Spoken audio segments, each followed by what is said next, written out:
Asato ma satgamaya, tamaso ma jyotirgamaya, mrityor ma mritam gamaya, avir maeti, rudra yakte dakshinamukam, te namam pahi nityam.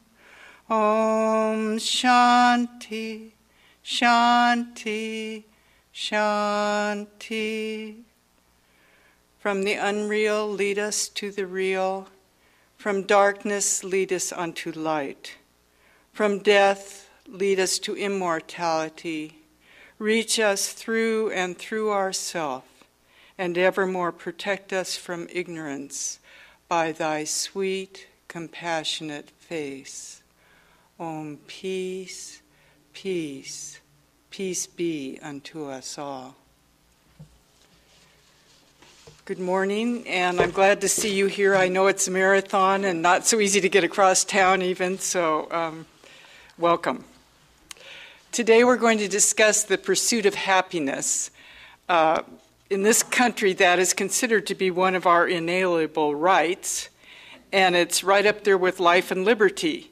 As Thomas Jefferson put it, we hold these truths to be self-evident, that all men are created equal and that they are endowed by their Creator with certain unalienable rights, that among these are life, liberty, and the pursuit of happiness.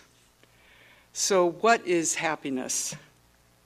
You might call it a sense of well-being, an optimism, or a meaningfulness in life. It has many levels that it can be read on. But whatever it is, we know we want it, and somehow it's good. We all want to be happy. Pascal once said, "Man wishes to be happy, only to be happy, and cannot desire not to be so." We share this desire with all living beings. Everyone, every being wishes to be happy. Well-being is a state that underlies all else, according to Buddhist thought. Joy is the spring of happiness. Often we look outside for our happiness in material things, but we have to remember that whatever we have materialistically, we can lose.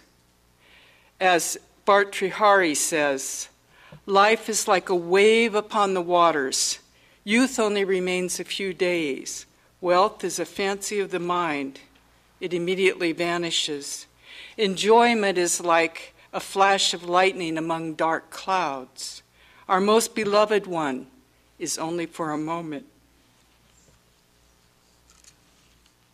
Knowing this, O man, give your heart to Brahman, to cross this ocean of life. Going in search in lower regions, going to the skies, traveling through all the worlds. This is but the fickleness of the mind. Ah, friend, you never remember the Lord, who resides within you. How can you get happiness? Usually, happiness is wed to sorrow. It's one of the pairs of opposites. They go together. One follows the other. I remember even an old Bob Dylan song where he said, "When you have nothing to lose." This is sort of the idea in renunciation. But do we have to give up joy in order to avoid sorrow? Desire nothing. Give up all desires and be happy, say the great teachers. William Blake, in his poem called Eternity, tells us if we try to hold on to our joys, we actually can destroy them. He who binds himself a joy does the winged life destroy, but he who kisses the joy as it flies lives in eternity's sunrise. There's a greater joy than any material joy that objects can give us, and it's inside of every one of us. And this joy is unending. The sages tell us there's a transcendental joy or bliss, and all the little joys that we have here are mere reflections of this greater joy. According to Buddhism, wrong perceptions are the ground of all our sorrows and afflictions. Anger, fear, all these are reactions to our wrong perceptions, and as such, they are a cause of suffering. Thich Nhat Hanh says, throw away all these wrong perceptions. What is happiness? Throw away the very idea that you have happiness. This very conception of yours may be the cause of your unhappiness. You have to throw away all preconceived ideas. This isn't just letting go. It's something stronger, according to him. You have to actually throw it away. We have to throw away our preconceptions. Even Kierkegaard said, a man who has a physical being is always turned toward the outside, thinking his happiness lies outside of him. And finally, he turns inward and discovers that the source is within him. One has to realize himself in order to open the store of unalloyed happiness which is within, says Ramana Maharshi. The Upanishads also tell us that the senses were made turning outward, so we seek our happiness outside. Right now on the internet, there's so many talks and instructions on how to be happy. I recently went there and looked at a lot of them, and looked at a lot of the TED Talks. It's very interesting, actually. Man has been discussing this for centuries, and many useful ideas have been presented there, and they've been proven effective in many ways. Yet we'll find that what we want, the lasting happiness, the peace that passeth all understanding, is only within us. We have to go to a deeper level. We're all searching for happiness, yet depression is on the rise in our modern society, and so are drugs such as Prozac and other antidepressants. People are taking massive amounts of drugs to try to relieve their suffering. Is it possible to go beyond our suffering? Let us see what some of these psychologists say, and the self-help gurus and even spiritual teachers suggest. Here's one set of suggestions for happiness. The first thing they say is, don't worry, choose to be happy. You have to make a conscious effort to be happy, to boost your happiness. You have to want it. In his book, The Conquest of Happiness, published way back in the 1930s, Bertrand Russell had this to say: happiness is not, except in very rare cases, something that drops into the mouth like a ripe fruit. Happiness must be, for most women and men, an achievement rather than a gift of the gods. And in this achievement, effort, both inward and outward, must play a great part. Today's psychologists who study happiness agree. The intention to be happy, they put first in the list of the 9 choices of happy people. And what does that mean? It means the active desire and commitment to be happy. It's a decision to consciously choose the attitudes and behavior that lead to happiness over unhappiness. So here we are again in the pursuit of happiness. We want to be happy. So the second thing they say we need is to cultivate gratitude. There's a book called Authentic Happiness, and in it the psychologist encourages the readers to perform a daily gratitude exercise. This involves making lists of things for which you are grateful, and they say it's very helpful. It shifts you away from bitterness and despair and promotes happiness. So think about all the things in your life that you have that really are gifts. Loving kindness also changes your mind, just as gratitude changes your mind. They've actually shown in studies that it changes the waves in your mental thinking so that it becomes easier to continue thinking in these lines of gratitude and loving kindness. You can practice these things with meditation. First change your mind and then change your outlook. One teacher says, it's not happiness that makes us grateful, it's gratefulness that makes us happy. To be grateful is to value something that's freely given. When we get something that's valuable, we become happy. Every moment is a gift, and the most valuable thing is that we can be grateful always. Opportunity is in everything, and it's the gift. This is the key to happiness. Even when something bad happens to us, we can still rise to the opportunity through patience and forbearance or forgiveness. What is the method to live gratefully? According to one Buddhist monk, it is get quiet and contemplate. See the richness of life and open your heart. Nothing makes us more happy than giving. If you are grateful, you're not fearful. And if you're not fearful, you're not violent. And if you are not violent, the happiness within you will manifest itself. The third thing they suggest is forgiveness. Foster forgiveness. Holding a grudge and nursing grievances can affect us physically as well as mentally. One way to stop these kind of feelings is to foster forgiveness. And this reduces the power of bad events to create bitterness and resentment. There are techniques that can be learned for practicing forgiveness. In one book called The 5 Steps to Forgiveness, the psychologist offers a 5-step process he calls REACH. R, recall first the hurt. E, empathize, try to understand it from the perpetrator's point of view. A, be altruistic by recalling the time in your life when you were forgiven.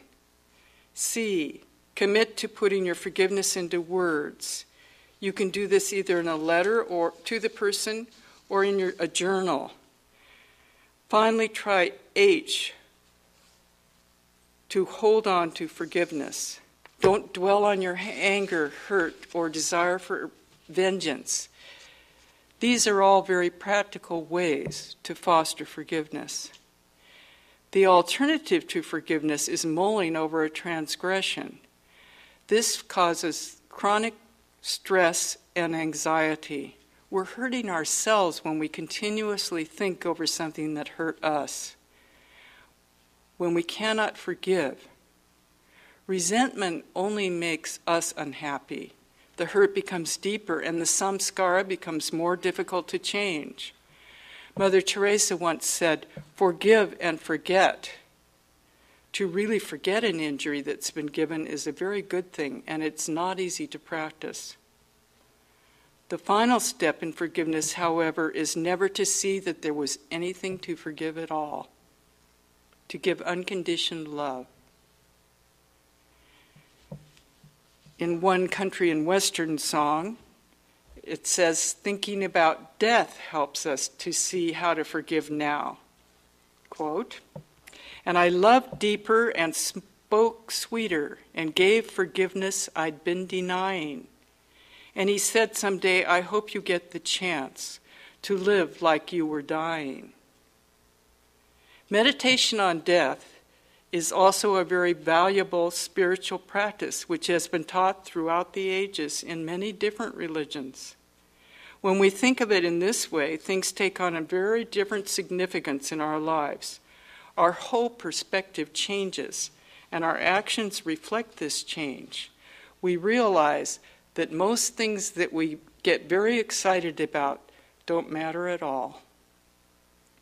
This is being suggested again and again by modern thinkers and practitioners. Ron Hansen, a neurologist and Buddhist practitioner who I have mentioned before, points out that practicing meditation on gratitude actually changes these brain patterns. He discusses things such as neuroplasticity and the way we learn and unlearn reactions. And of course, this goes right along with our Vedantic thinking of samskaras and character building. We can, in fact, change who we are and how we react by practicing forgiveness and gratitude, love, compassion, and other virtues. The practice of yama and niyama, listed in the Yoga Sutras, all stress the transformation of our very character through the practices of such virtues as ahimsa and truthfulness. 4. Counteract negative thoughts and feelings. In The Happiness Hypothesis, another book, one author compares the mind to riding an elephant. The elephant represents powerful thoughts and feelings, mostly unconscious, that drive your behavior. The man, though much weaker, can exert control over the elephant, just as you can exert control over negative thoughts and feelings. The key is commitment to doing the things necessary to retrain the elephant. And the evidence suggests there's a lot you can do. It just takes work. In our literature, the mind is compared to a monkey, which is drunk. Not only is it drunk, but it's been stung by bees. It's totally out of control. We have to control the mind, and as Arjuna says in the Bhagavad Gita, it's like the wind and very difficult to control. There are aids taught in both yoga and positive psychology. For example, you can practice meditation, rhythmic breathing, yoga or relaxation techniques to quell anxiety and promote serenity. You can learn to recognize and challenge thoughts about having been inadequate and helpless. If you can learn techniques for identifying these negative thoughts as they come up in your mind, then it's easier to challenge them. We've been told sometimes it helps just to watch the mind, because when you do this, negative thoughts just seem to disappear. They don't want you to look at them too closely. It's almost like they're embarrassed to put in their appearance. They're so petty. And here again, the Yoga Sutra tells us to counteract a negative thought or feeling with a good one. Replace hatred with love. Mind is stronger than outside. Inner conditions can be stronger than the outer ones. Only control of the mind can go beyond. And the Katha Upanishad tells us that the senses are like restive horses. The mind is the rein, and the buddhi is the charioteer. We can sharpen our buddhi, our intellect, and control the senses. Generosity makes someone happy and helps to get rid of the destructive emotions. It's conducive to well-being, and they've proven this. Love, compassion, gratitude, all these influence the mind. Try to be aware of the mirror of the mind. Pure awareness is not tainted. All emotions are changing. Let them pass. The general antidote to emotion is just look at them, and they will disappear over time. The mind can be transformed or changed. There is such a thing as neuroplasticity. We can change our minds and our samskaras. I've found if I'm thinking negatively about someone, it's helpful to remember one good thing that they've done. Whenever the negative thought about them comes up to my mind, I try to think of that one good thought. It's very important to generate a good attitude, a good heart, as much as possible. From this, happiness in both short-term and long-term for yourself and for others will come. That's a quote from the Dalai Lama. He also says, if you want others to be happy, practice compassion. If you want to be happy, practice compassion. Number 5, remember, money can't buy happiness.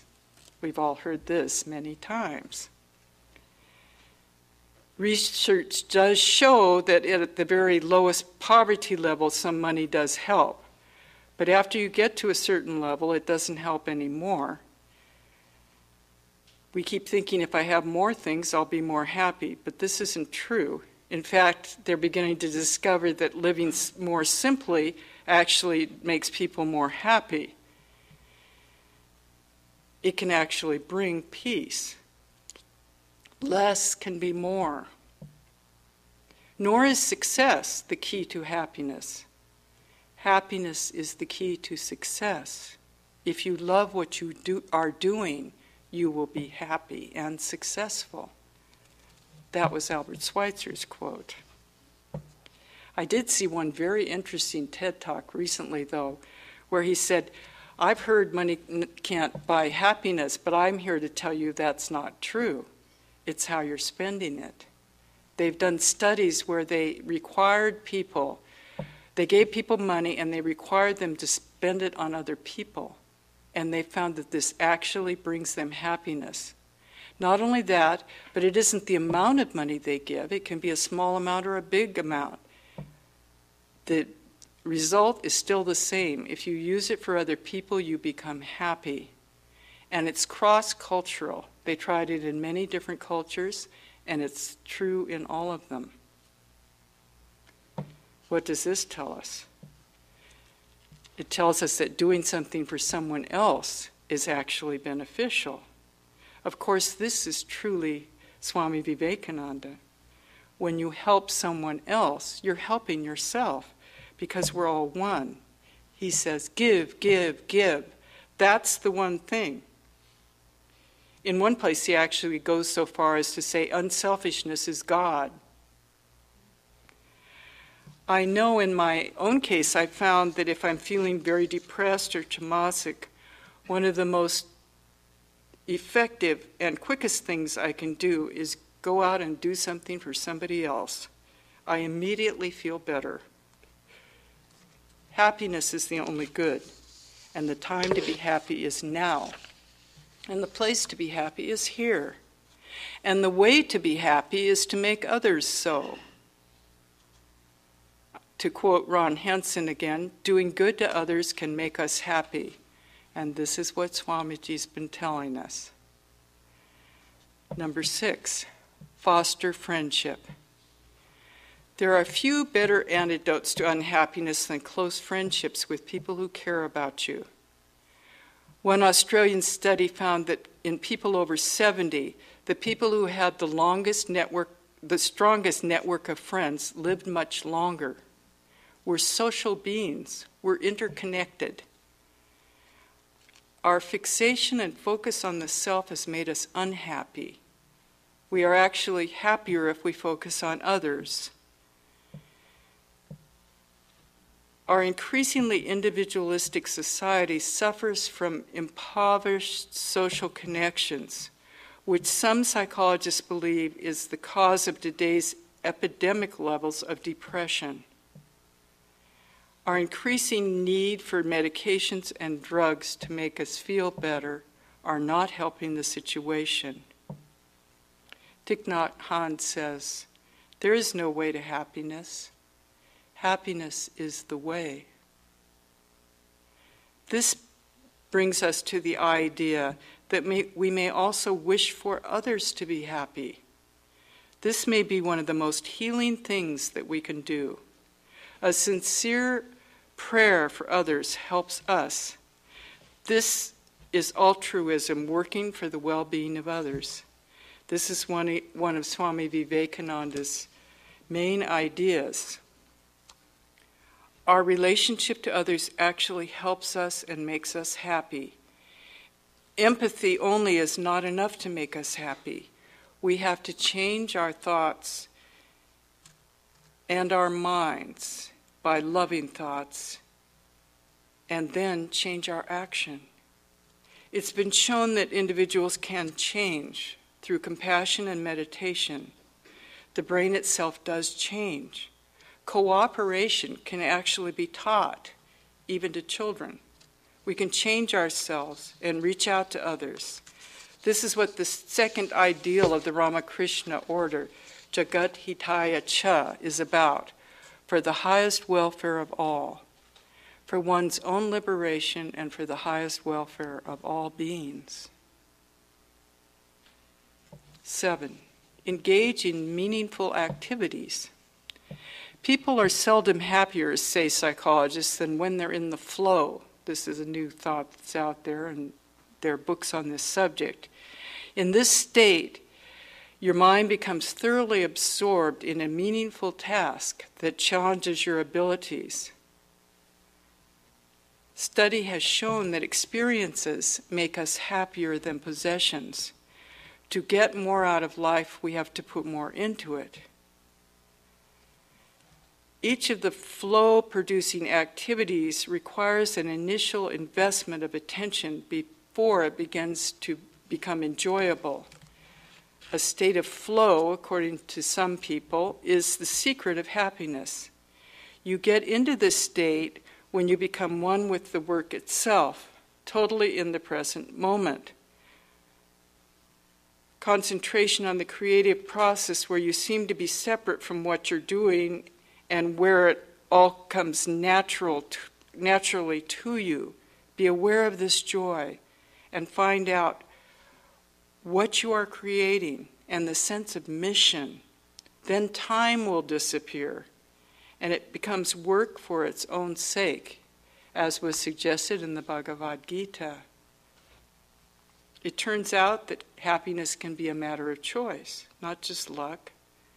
Some people are lucky enough to possess genes that actually foster happiness. Research suggests that genetics does play a role in our levels of subjective well-being. So some of us may start at a disadvantage. On top of that, between unexpected tragedies and daily stress, environmental factors can bring our moods up or down. There's substantial evidence that all this plays a big role in happiness. Research has shown that identical twins tend to have similar levels of happiness. In identical twins, one twin's happiness is a better predictor of the other twin's current or future happiness than educational achievement or income. Parents pass on both these genes and the environments. There seems to be a certain level of happiness that individuals have generally, to which they gravitate. That level depends on the person and situations that he or she is in. But even if genetics has a big influence, that doesn't mean that anybody is biologically stuck. The environment is quite important for psychological well-being too. But in this day and age, we have an increasing dependence on these pharmaceuticals to make us feel happy. One other point that many people made is that just to act happy helps to become happiness. It's almost like if you pretend you're happy, you actually become happy. Now, this is very interesting. One researcher compares happy and unhappy people, and he says there's a 40% solution here. This is the degree of happiness that is within our power to change. You won't see the results from these activities right away. Like anything important, you have to work at it. It's the way we relate to ourselves, kindly or critically, what we're thinking about. They even suggest the power of smiling can actually predict how long you're going to live.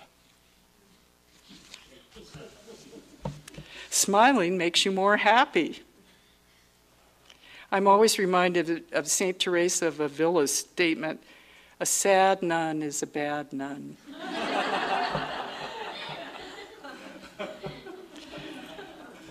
Everyone needs to find a way to be in the present moment, to find a restorative state that allows them to put down their burdens. But what about right now? What can we do to make ourselves feel more positive? If you're seeking to increase your sense of happiness, try mindfulness techniques, many suggest. Mindfulness means being present in the moment and observing it in a non-judgmental way. Meditation helps us better to manage our reactions to stress and recover more quickly from disturbing events.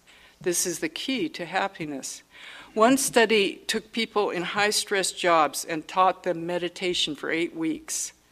They felt happier after, and even remembered what had brought them to the job in the first place, what they liked about it, which they had totally forgotten. There's a Tibetan Lama dubbed the happiest man in the world. How did he get that way? Practice, he says. Observing his behavior, it was noticed that he recovered quickly from upsets. And this is one way that science measures a happy temperament. If you start to get upset, let go of the negative thought, deal with the problem, and then let go of that. Be careful what you think. According to one study, the longest running study of memory and aging, expecting memory to decline in old age actually contributes to memory loss over time. So if you think you're getting older, you probably are. Happiness is the man who has broken the chains which hurt the mind and has given up worrying once and for all. Now that's from a very ancient Greek philosopher. Holy Mother once said she never worried. She didn't have time because she was doing japa all the time. There just wasn't space for those negative thoughts. We're all shaped by what we think. We become what we think. When the mind is pure, joy follows like a shadow that never leaves. That's from the Buddha. Many say that love is the only thing that really matters. Love is the key to happiness and a fulfilling life. One author says there are 2 pillars of happiness. One is love, and the other is finding a way of coping with life that doesn't push love away. But what do we mean by love? His study's most important finding is that the only thing that matters in life is relationships. A man could have a successful career, money, and a good physical health, but without supportive, loving relationships, he won't be happy. Happiness is only the cart. Love is the horse, he says. Joy is connection. The more areas of your life where you can make connection, the better. Even Holy Mother once said, the purpose of life is fulfilled when you bring joy to another. We find increasing narcissism in our culture. People are so individualistic that more and more all they worry about is themselves. In our times, we find many have lost connection with other people. They've become more focused on the little self. We have to learn to see our connection with all of life. There's a sort of movement from narcissism to connection. And part of this shift has to do with the way that we deal with challenges. There is an importance in praise, adoration, and saying such simple things as thank you and giving the smile. One secret is that replacing narcissism is single-minded focus on one's own emotional and perceived problems with mature coping defenses. Think of the other. Mother Teresa had a really terrible childhood, and her inner spiritual life was also painful. But she had a highly successful life by caring about other people. Creative expression is another way deal with challenges, and achieve meaning and well-being in life. The secret of Beethoven being able to cope with misery through his art was expressed when he wrote Ode to Joy. Beethoven was able to make a connection with his music. Happiness is love, full stop, one psychologist tells us. And spiritual people, speaking from a higher level, might agree. We seek beauty and someone to love outside ourselves and are often disappointed. I'm not saying that human love is not real or fulfilling. We love each other because we see the spark of the divine in the other. It's not for the sake of the wife that the husband loves the wife. It is for the sake of the Atman that is within the wife. It is this spark which makes beauty all around us. But I tell you, anyone who's had a vision of God knows that the beauty there is thousands of times more beautiful than even the most beautiful human faiths. The Bhagavad Gita says, it shines like a million suns. In nature we see beauty. Nature helps us heal. People who face a natural scene, looking out a window when ill, recover more quickly than those who face a brick wall. Illumination came to Brother Lawrence when he saw the sight of a leafless tree in midwinter, and it stirred him to reflect that leaves would be renewed and flowers and fruits would appear on those bare branches. This revealed to him the presence and power of God, lying hidden in all of creation. The spiritual awakening that he experienced sustained him throughout his whole life. In all of us, the power of God is lying hidden, waiting for this awakening. We have to discover the center of divine consciousness in us and call forth that dormant power. Just watch the rising sun and your heart feels naturally uplifted and joyful, because we have all experienced rebirth and awakening in our lives in one form or another. The sun itself has been worshipped as a symbol of God throughout time because of light and its nourishing qualities. The famous Gayatri Mantra invokes the sun. We're surrounded by such symbols, or what are called pratikas, everywhere. These are symbols of God that are right before us. Swamiji tells us the greatest of all temples is the human body itself. The Brahma Sutras tells us to meditate on the light behind the eyes. Everywhere we can see the face of God before us. But where are we looking for our love? If we look only outside for our love to be fulfilled, we will never find happiness. There is the broader and deeper kind of love or happiness, being true to your inner self or manifesting the divine spirit. This kind of happiness is nurtured and experienced from within, and it's more than just a good feeling.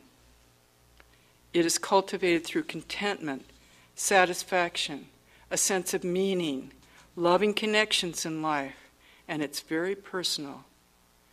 We can experience this happiness even when there are negative stresses and sources of unhappiness present. And if we find this happiness within, then we will also be able to see it in front of us.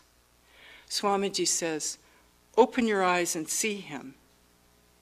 He says, first we renounce, and then the world itself becomes deified. Live in the present is another advice given by psychologists and spiritual men alike. Do we spend too much time on the past or worrying about the future? Is that making us miss the essential happiness right now? Mindfulness helps you to go home to the present, and every time you go there, recognize the condition of happiness that you have. Happiness comes. Swamiji says the first sign that you're becoming religious is that you're becoming cheerful. To the yogi, everything is bliss. Every human face that he sees brings happiness to him. If you have a clouded face, do not go out that day. Shut yourself up in your room.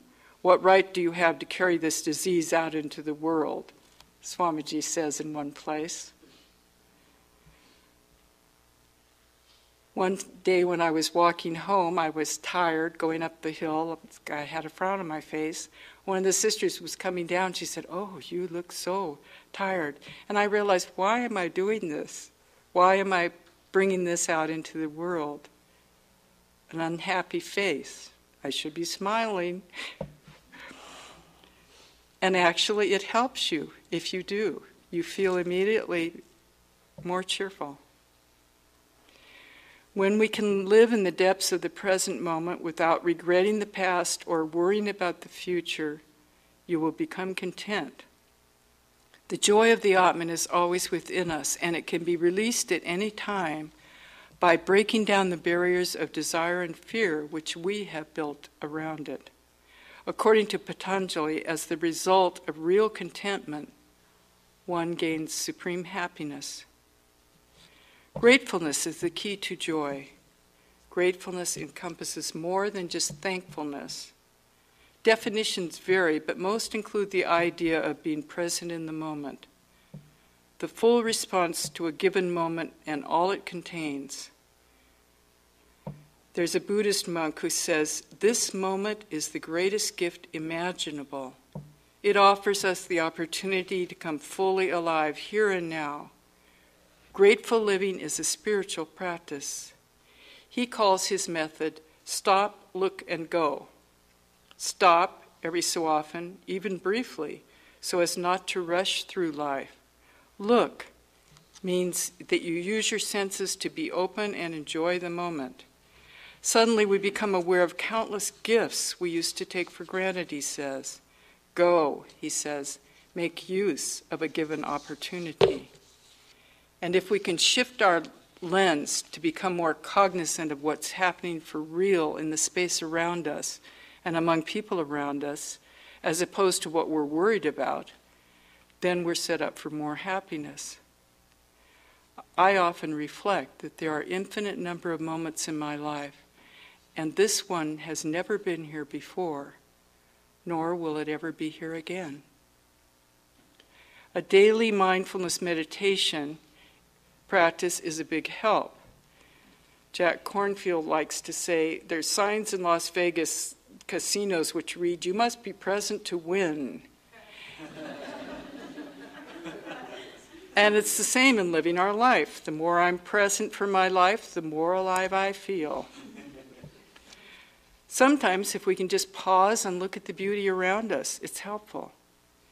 I remember one time looking at a persimmon sitting alone on a light blue windowsill and really seeing it for the first time. The beauty of the colors was entrancing. The blue and the orange were suddenly exquisitely beautiful in the silence of the moment. It lost earthly beauty and became what it always was, an expression of joy. I remember when I was living in Varanasi, looking at the Ganges and the night sky over the garden outside where I was staying, and thinking how, even though I was on the other side of the world from where I had lived before, these things in nature were much the same. Many of the flowers were the same in the garden, even though they had different names. And the beauty of the water and the sky were the same. The sounds were different. The sound of the city, the namas and call to prayer, were foreign and exotic. Yet looking up at the night sky, I remembered how in one of his Isha Upanishad classes, Swami Ashokananda said, "Roll up the sky like a scroll and see the bright white light of the face of God behind it all." Swami Vivekananda said in his God in Everything lecture that first we renounce and then we deify the world. First find that joy that's inside, and then we see it everywhere. We see God himself in and through everything. As one song says, O Lord, why hast thou created this world? What joy impelled thee? From whence came this creation? The sun, the moon, and the stars, all this is the Lord himself in unbounded bliss of play. All this is the Lord himself in unbounded bliss of play. The sages tell us the only real happiness, long-lasting, eternal happiness, is found in God realization. As the Bhagavad Gita says, utterly quiet, made clean of passion, the mind of the yogi knows that Brahman. His bliss is the highest. Released from evil, his mind is constant in contemplation. The way is easy. Brahman has touched him. That bliss is boundless. Bitter toil at first, but at last, what sweetness! What sweetness! The end of sorrow. Thank you.